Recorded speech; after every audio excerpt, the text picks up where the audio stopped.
Barbie, Oppenheimer. Which team were you? Which one did you watch? Let me know in the comment section down below.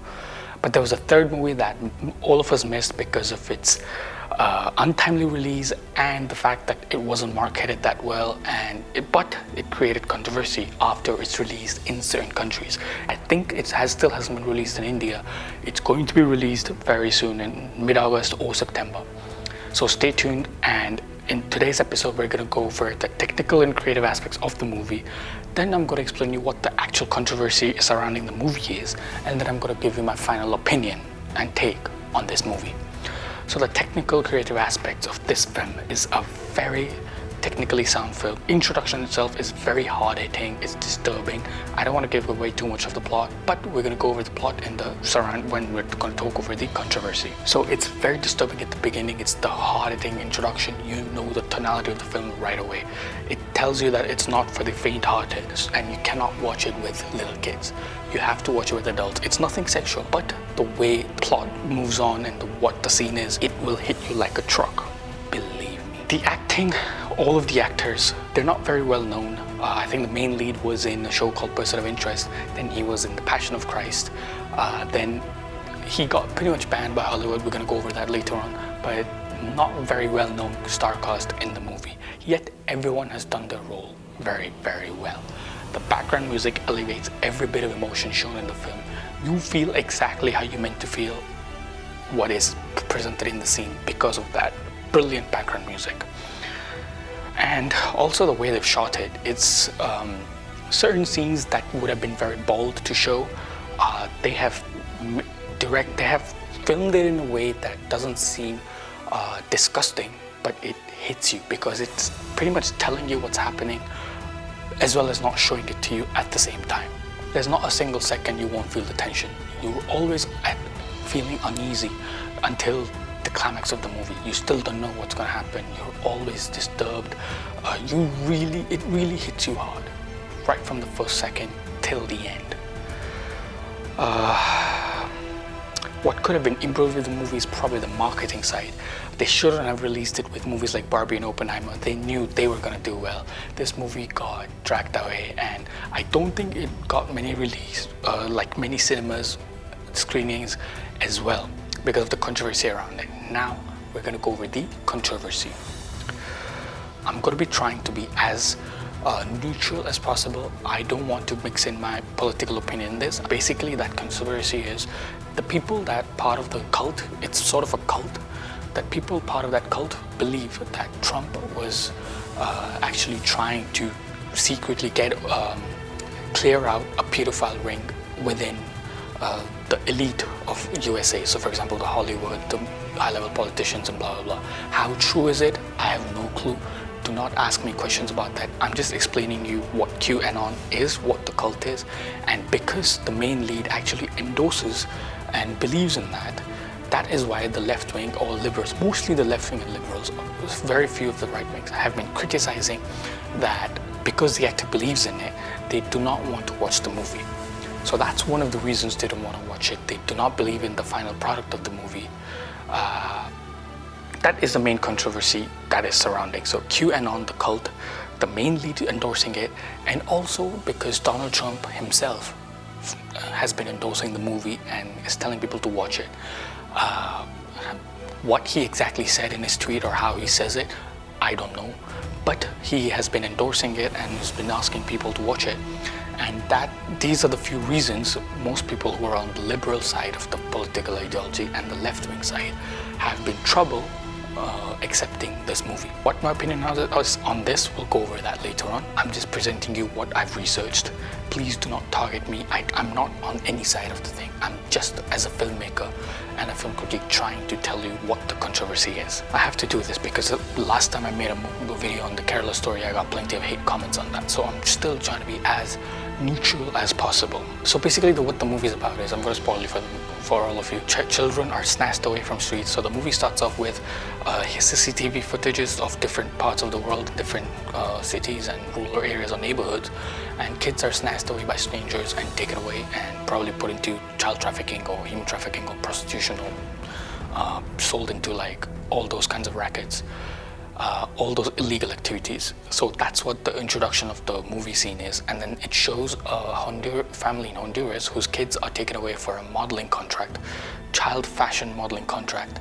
The dad gives the kids away and they've gone for the photo shoot, but the children are then not gone for the photo shoot, they're gone into trafficking and they're moved away in ships and containers to a different country.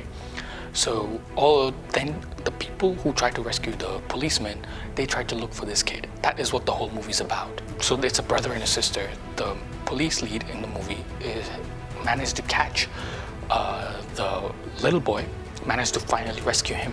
So they're in one of the prisons. They had actually caught a criminal who was a pedophile. So the detective over here tries to go undercover, tries to befriend him, tries to gain his trust to try to get more information about this pedophile ring. So when he does that, he then reveals and he tries to show that he also thinks that way, the policeman. He's lying to him that he thinks the same way he does, basically implying that he's also a pedophile like him. So when those guys start discussing, he gains the criminal's trust, then the criminal becomes more free and tells him that how he can supply the kids, blah blah. And then that's how a criminal is being charged further for pedophilia. And then this policeman reveals the truth, and finally they find the one boy they were looking for who had gone into that modeling contract. But then the policeman gets to know that the kid also has a sister who's still missing. And that's the whole story. The whole movie revolves around finding that girl, the sister of the little kid. That's the movie. This is the story. Apparently it's based on a book, and also based on a book, I'm not sure, but it's based on a true story, similar, like a policeman did the same. He went on to, I think, Colombia and different parts of South America to try to rescue kids in human trafficking, because people, most of the times, these detectives and policemen would catch the criminals, but they would never be able to save the kid. So this one policeman wanted to save the kid from being trafficked. That's the true story, and how close it is to the reality, the movie itself, it still cannot be confirmed. That's the whole controversy. People are saying the movie exaggerates how kids are lured into trafficking, because it's not always the strangers. People argued, former policemen also argued that this is creating a wrong perception on how kids are gone into human trafficking, because many times it's also close relatives or people who they know, or people willingly, the parents give them away.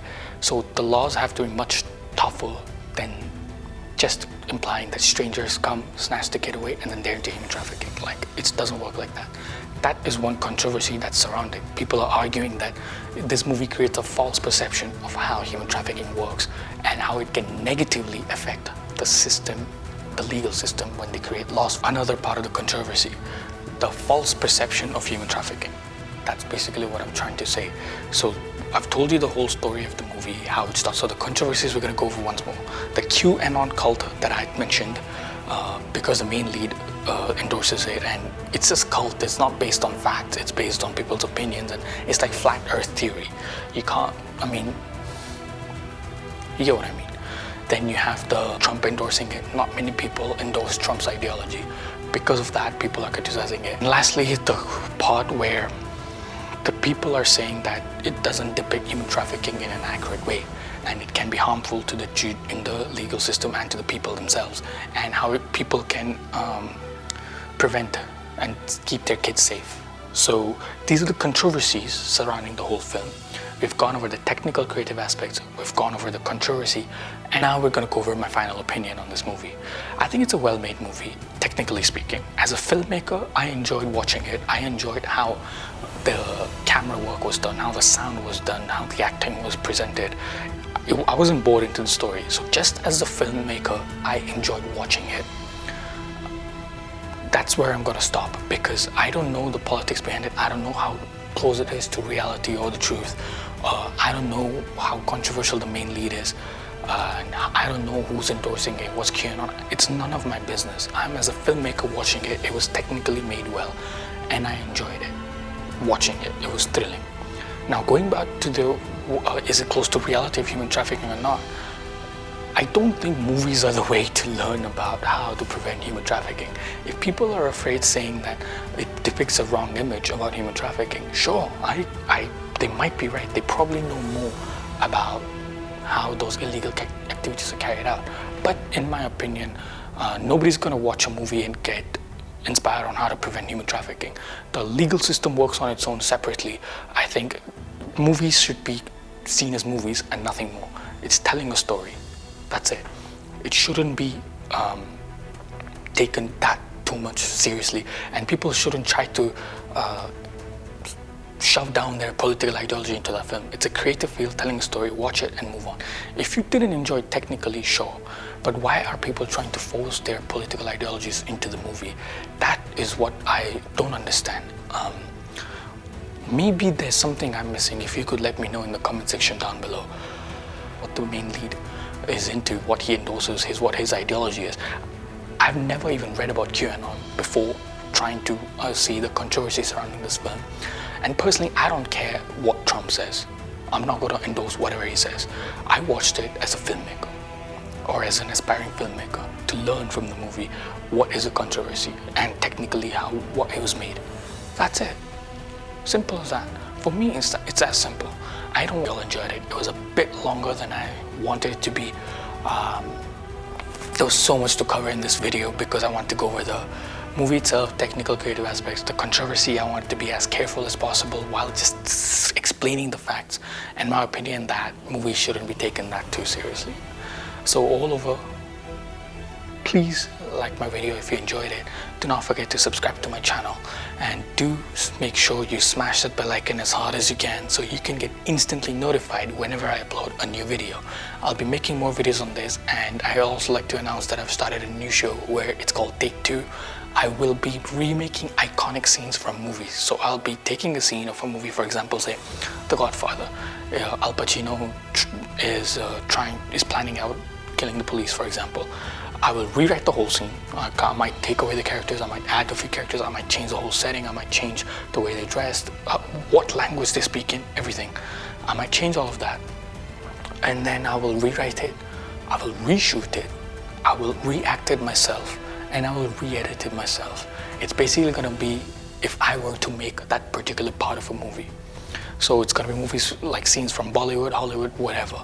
I'll try to make it from languages that I speak, so Hindi and English will be the perfect ones.